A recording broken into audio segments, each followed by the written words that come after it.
He was massive. Ingrid Bergman confesses everything in her memoir. Ingrid Bergman was born on August 29, 1915, in Stockholm. No matter how clever he is, he still needs an exit visa. Orphaned at a young age. I should say two. She found comfort in the arts and dreamed of becoming an actress. After training at the Royal Dramatic Theatre School, she gained early recognition in Swedish films before catching Hollywood's eye with her 777, been judging for the natural sound beauty only about and 35 miles emotional away. depth. Her breakthrough came If he in did not leave her in 1939 Marseille or in with Iran, Intermezzo, he certainly followed by won't leave her in unforgettable Casablanca. performance as I'm Ilsa getting Lund closer in every minute. Casablanca, 1942. Here, drink Opposite up. Humphrey Well, maybe he's Bogart, not quite as romantic known as you for her were. elegance and It doesn't matter. authenticity, There is no Bergman exit stood visa out for in him. an era We'll never dominated finish by the other glamour. three. She won Germans 3 will be here Academy pretty soon Awards now, and starred in and they'll come classics looking like for- Gaslight, Louis, whatever gave you the Anastasia, impression that I might and be Murder interested in on helping the Laszlo Orient escape? Express. Because, my dear, Despite scandal in the And don't forget there's a 1950s, price on when your she head. had an affair with I left a director note in my Roberto apartment. They'll know Rossellini, where to find me. Ricky, I Bergman's suspect that talent under that brought her cynical back shell, into Hollywood's you're at embrace. heart a sentimentalist. She continued acting until her final days, even Strange. while battling cancer. I know Ingrid so very Bergman little passed about away you. Oh, on her laugh if you will, but I 67th happen to be birthday familiar with the in record. 1982, Let me point out just leaving two behind items. a legacy of I courage, know very little about you. vulnerability, Just the fact and that you had your timeless teeth artistry. straightened. Ingrid Bergman's early rise in cinema. Ingrid Bergman's remarkable journey into the world of cinema began humbly in her native Sweden during the early 1930s. After completing her training at the prestigious Royal Dramatic Theatre School in Stockholm, she quickly attracted attention for her unique combination of natural beauty, emotional vulnerability, and quiet strength. Her early roles in Swedish films revealed a performer with striking presence and authentic emotion, someone who didn't need exaggerated gestures or glamour to move audiences. The film that truly launched her career in Europe was the 1936 romantic drama Intermezzo, where her performance was so compelling that it turned her into a star almost overnight. That same role changed her life forever when it caught the eye of legendary American producer David O. Selznick. Recognizing her raw talent and unpolished charm, he invited her to come to Hollywood to star in the English-language remake of Intermezzo. Bergman arrived in the United States in 1939, speaking only limited English and without the usual Hollywood makeover. She refused to conform to industry pressures. She would not dye her hair, pluck her eyebrows, or alter her natural appearance. At a time when most actresses were expected to fit a narrow mold of glamour, Ingrid Bergman brought something fresh: honesty. That authenticity resonated deeply with American audiences. Her understated beauty, emotional sincerity, and quietly powerful presence made her an instant favorite. The Hollywood remake of Intermezzo was a box office success and catapulted her into international fame. More than just a breakout performance, it was the first step in a legendary film career that would span continents, decades, and genres.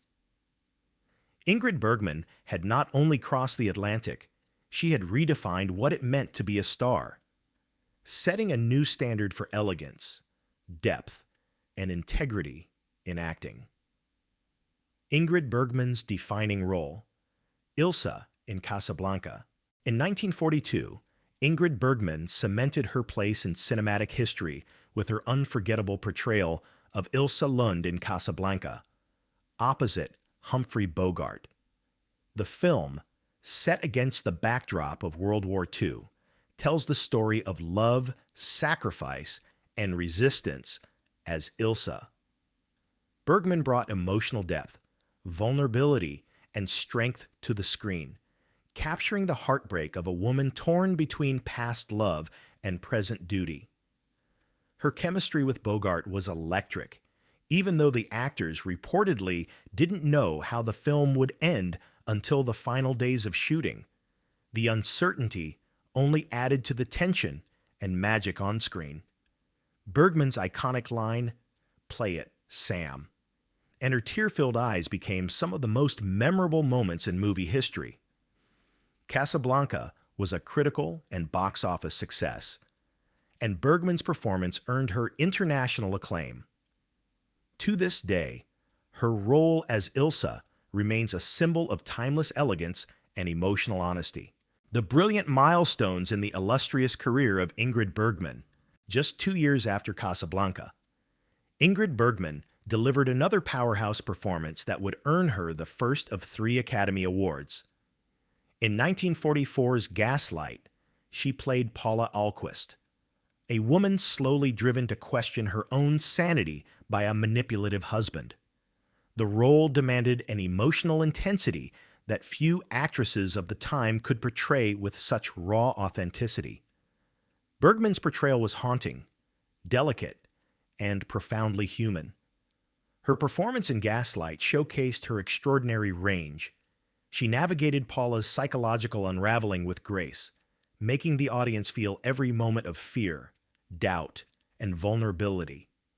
The term gaslighting, now used to describe psychological manipulation, originated from this very story. Bergman gave the term its face, one filled with trembling resilience and aching confusion. When she received the Oscar for Best Actress in 1945, it marked not just a personal victory, but a statement that a European actress with a soft Swedish accent could dominate Hollywood with talent alone. This win solidified her as one of the most respected and admired performers of her era. Bergman wasn't just a movie star. She was a force of nature, capable of shaping the emotional landscape of cinema with each role. The truth about Ingrid Bergman's married life. Behind the elegance and grace that defined Ingrid Bergman's screen presence lay a personal life marked by passion, heartbreak, and controversy. Her first marriage was to Swedish surgeon Peter Lindström in 1937, with whom she had a daughter, Pia. During this time, Bergman was a rising star in Hollywood, adored for her wholesome image, but that image would soon clash with her private desires. In 1949, while filming Stromboli in Italy with the famous director Roberto Rossellini, Bergman fell deeply in love with him, both artistically and personally. The affair led to a shocking scandal. She became pregnant with Rossellini's child while still married to Lindström. When the news broke, it caused an uproar in the U.S. Senate, and Bergman was publicly denounced by American media and audiences. Some theaters even banned her films. She divorced Lindström and married Rossellini in 1950.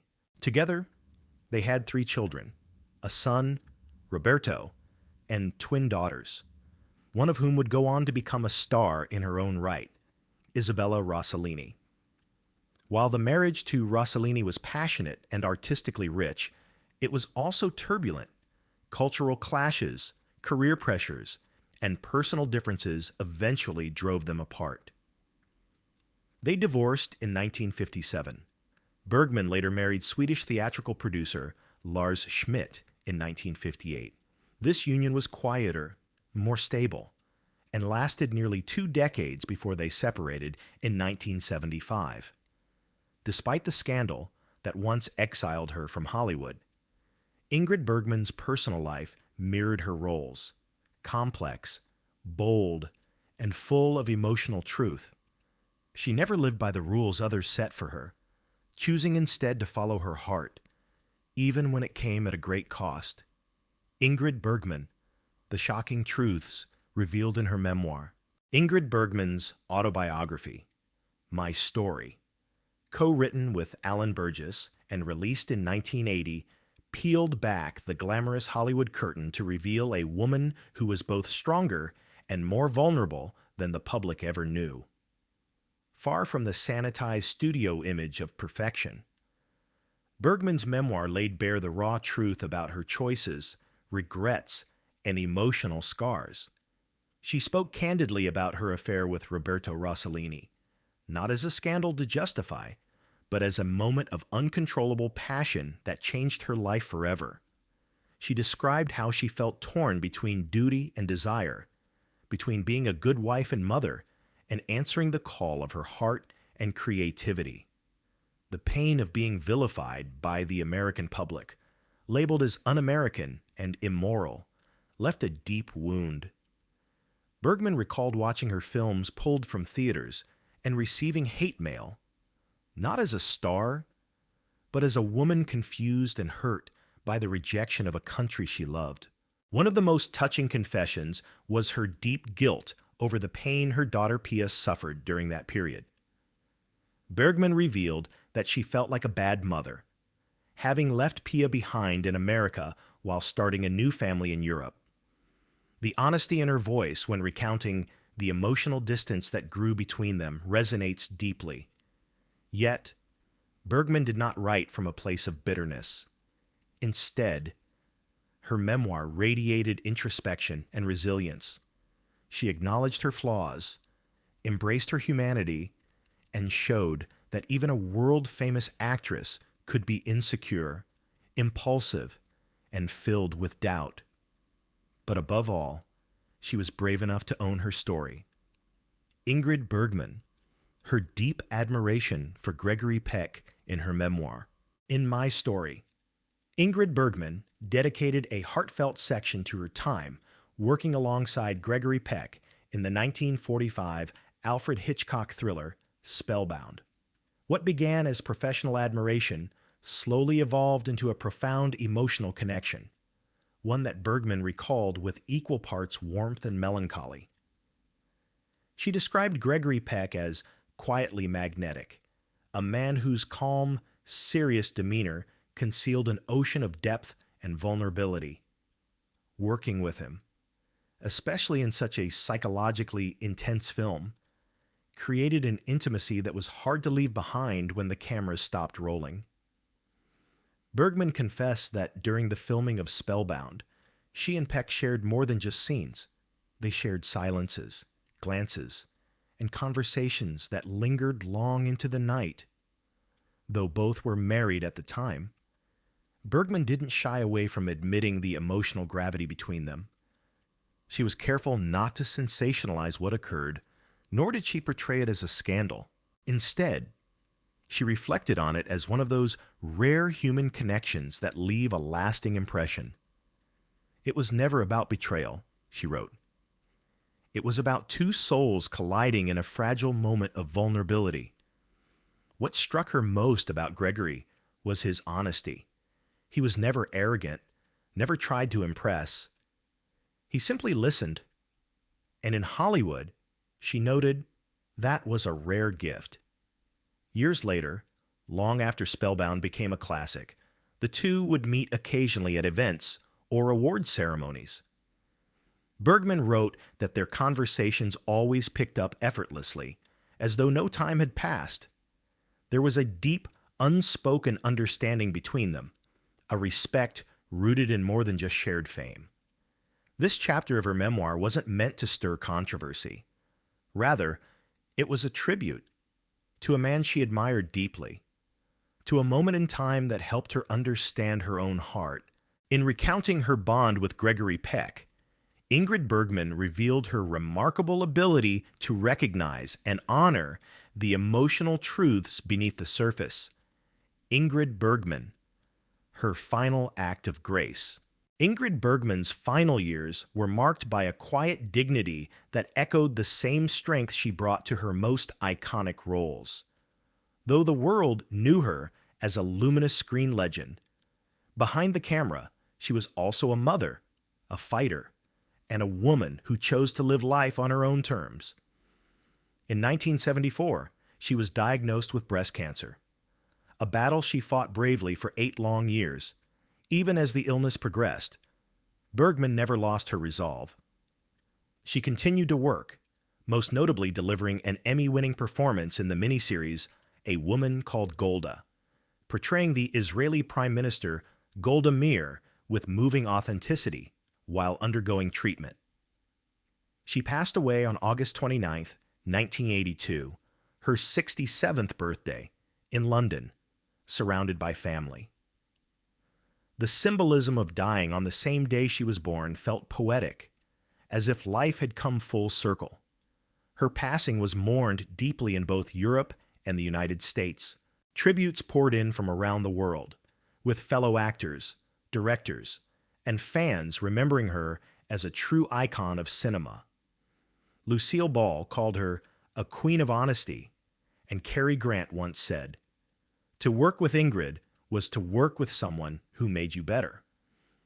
Bergman's death was not only the end of a brilliant career, it was the closing chapter of a woman who had lived boldly, loved deeply, and left nothing unsaid. In her final interview, she remarked, "I've done everything I wanted to. I've had everything I needed, and I've made peace with everything I lost."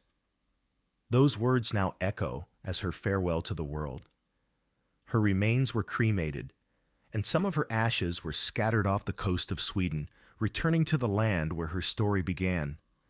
The rest were interred in Stockholm, beside her parents. And though she is gone, Ingrid Bergman's spirit still lingers in every black and white frame, in every whispered line of Casablanca, and in the hearts of generations who still look to her as the embodiment of grace and courage, a legacy etched in light and courage. Ingrid Bergman's legacy is more than the sum of her films or the awards that lined her shelves. It is a beacon that still guides generations of actors, especially women, who dare to challenge the status quo and embrace authenticity over expectation. Her performances redefined what it meant to be a leading lady, not a perfect doll draped in beauty, but a fully human woman, full of flaws, strength, contradictions, and soul. In Casablanca, she made longing look effortless. In Gaslight, she captured the torment of a woman manipulated to question her reality. And in Autumn Sonata, she bared her emotional scars with a rawness rarely seen in cinema. But her legacy is not just artistic, it's also deeply personal. At a time when moral judgment in Hollywood was swift and unforgiving, Bergman dared to live on her own terms. Her scandalous affair with director Roberto Rossellini and subsequent exile from Hollywood could have ended her career. Instead, she rose again, even stronger. Her triumphant return, winning her second Oscar for Anastasia, was not just a professional victory, it was a cultural reckoning. She had survived shame, judgment, and exile, and returned with grace and brilliance. She left behind a blueprint for women who refuse to be defined by their mistakes, and who believe that art should reflect the truth of the human condition, not just its polished illusions.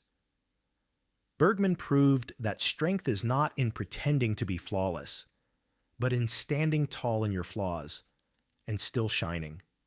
Her impact lives on in every actress who dares to be bold, in every story that values emotional truth over glamour, in every viewer who watches her on screen and feels something stir deep within. Ingrid Bergman didn't just make movies, she made meaning, and that is a legacy no time can erase.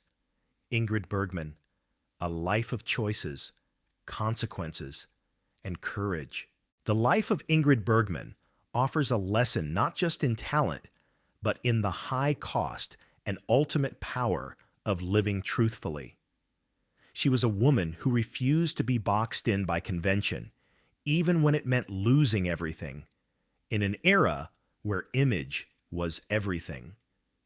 Bergman risked hers by making choices that were unapologetically human. She taught us that to live authentically, one must sometimes endure scandal, silence, and solitude. Her affair with Roberto Rossellini nearly destroyed her Hollywood career, but instead of retreating into shame, she leaned into the storm. She accepted the consequences, stood firm in her love, and slowly rebuilt her career, not by begging for forgiveness, but by proving that her talent never left. That resilience became her defining trait, more than any role she ever played. Bergman's life reminds us that redemption is possible, but it must be earned with grace, perseverance, and integrity. She didn't chase applause. She chased honesty. Whether portraying the vulnerable Ilsa in Casablanca, the tormented Paula in Gaslight, or the aging mother in Autumn Sonata, Bergman drew from real emotion, pain, joy, conflict, and invited the world to feel alongside her. But perhaps her greatest lesson lies in her refusal to separate her personal truth from her professional life. In a time when many women were expected to be silent, obedient, and unblemished, Bergman shattered the mold. She dared to be flawed, to be controversial, to be real. And in doing so, she gave generations permission to be the same.